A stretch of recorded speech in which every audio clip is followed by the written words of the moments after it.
did a scan for the next swing trade here for me, and this came up APP.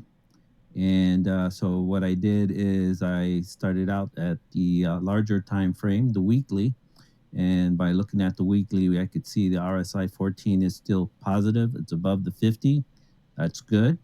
And so that's one. And then also I noticed this that it's trading within a wedge here, and also it's been consolidating sideways for several weeks here. So it has a lot of good factors that I like about this. So it just came up. So it's either going to break up to the upside or break down pretty soon to the downside, and it's approaching earnings here. And usually, these companies rally going into the earnings, so probabilities are that it's going to rally to the upside. Now, what the earnings going to be, who knows? But it has had positive earnings for quite a bit, and this one seems like it came out not too long ago. It's not as old. This came out back in 2021, and you could see it didn't have good earnings, but as soon as it starts picking up on the earnings, then it's started trending sideways. So on the weekly chart, it looks very good. So now I'm going to go ahead and drill down to the daily. And as you can see here on the daily, I'm going to take this square out of here so it makes it easier to read.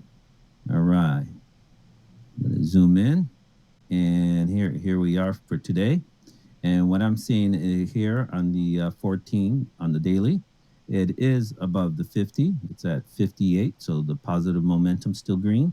On the RSI 5, which is a swing trading indicator number that I use, it has dipped under the 50 mark and it's recovering from that area, so that's good. Momentum's now starting to pick up.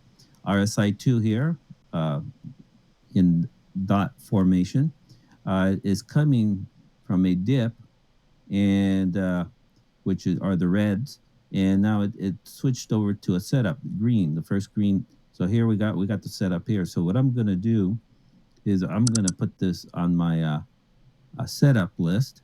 I'm gonna put an entry here if it's able to close above it in this area, and also my stop right here at the bottom of this one candle that I'm going to risk just one candle, and that's going to be my stop loss.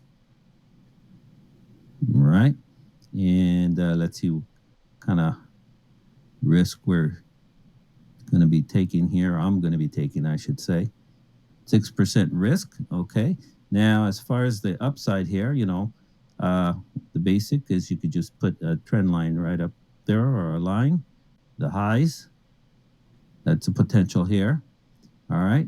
But normally what I do is I use the ATR, 3 ATR method. So I'm going to turn that on.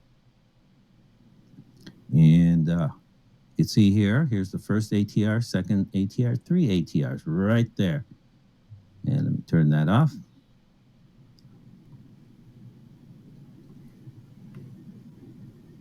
There we go. Okay, so here's our price target area right up here.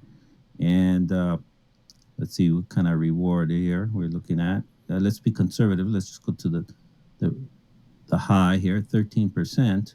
So that is basically going to give us a pretty good risk to reward ratio here. Adjust this here, adjust that down here. So it's a 2 to 1 here. So this is acceptable. Don't want to trade anything less than 2 to 1. And so there we have it. All right. So if we see tomorrow or the next following days, if you could trade higher near the end of the close, okay, not the beginning, because that's more of the retailers come in, and then the professionals come in after lunch, and they will show you their hand. Either they're going to be buying to support this idea, or they're going to sell into it, and then they'll just dip back down. Okay, so that's the reason why I wait till the second half of the trading session here to get in. Okay, so that's about it. Thanks.